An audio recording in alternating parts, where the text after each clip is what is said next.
They wandered beneath a fractured sky, two alien girls with nothing but each other, shivering against the cold by the wind that rushed over the barren land. Their planet had long ago been burned by war and greed, and now there was nothing left, no homes, no families, no warm hand to hold them when the nights grew unbearable. Their skin, pale like moonstone, shimmered faintly with each trembling step, as they tried to hide from a cruel world that had already stolen everything from them. They had no clothes beyond torn scraps of cloth they'd scavenged, and hunger gnawed at their bellies until despair became their only constant companion.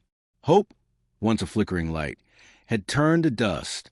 One girl, the elder of the two, wrapped her thin arms around the younger, whispering stories of the past, stories of a time when laughter echoed through green valleys and their people lived without fear. The younger one, eyes wide with tears, clung to her sister's words as though they were the last fragments of warmth left in existence. Together, they trudged along endless ruins, searching for something, anything, that might let them believe in tomorrow. But tomorrow felt like a cruel joke. No one came. No one cared. Or so they thought.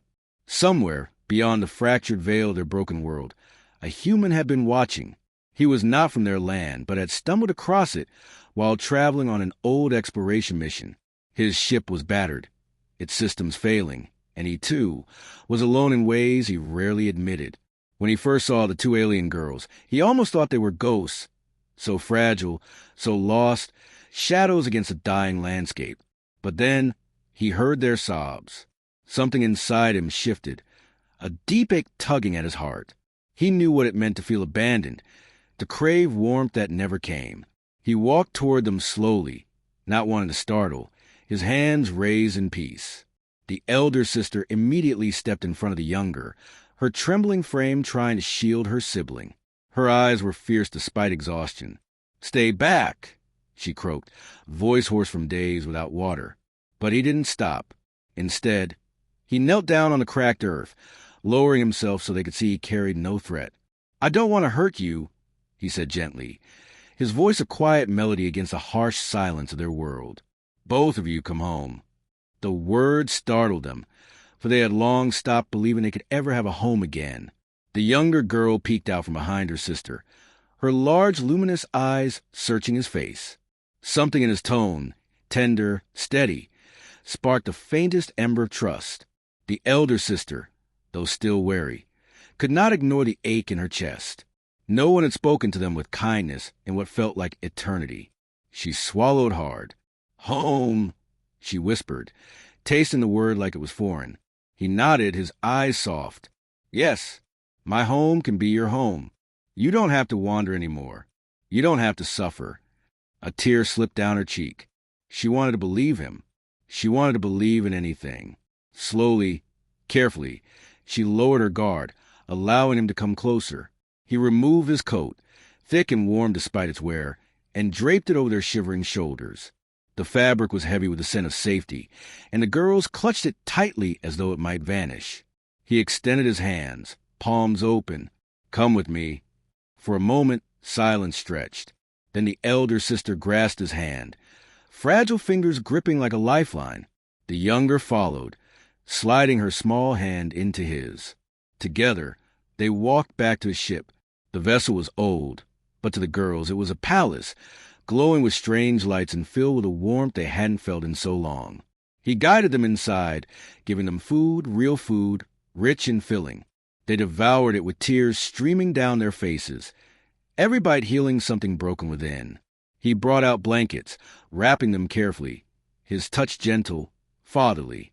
"You're safe now," he murmured. "As long as I breathe, you'll never be alone again."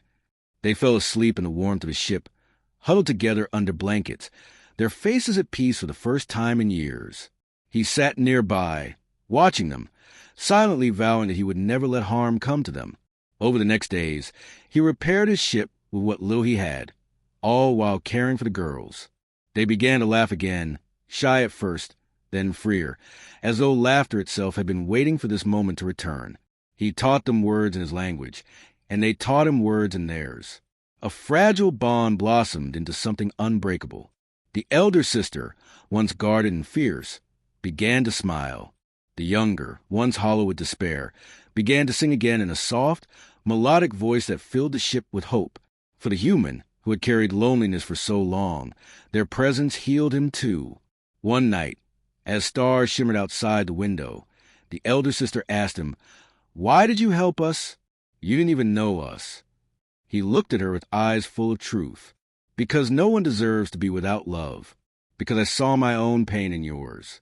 And because sometimes the greatest gift we can give is a home to those who've lost everything." Tears filled her eyes again, but they were different this time. Tears of gratitude, of rebirth. The younger one climbed into his lap, curling against him with trust that was pure and unshakable. He wrapped his arms around her, holding her close as though she were his own child. And in that moment, they were no longer alien and human, no longer strangers bound by chance. They were family. Days turned to weeks, weeks to months. Together, they built a new life. The girls grew stronger, healthier, their eyes no longer dull by despair, but bright with dreams. The human, once a drifter among stars, found purpose again in the sound of their laughter, in the warmth of little hands clutching his, in the way they called him Father with voices full of love.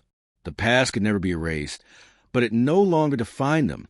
Where there had been ashes, now there was fire. Where there had been sorrow, now there was song.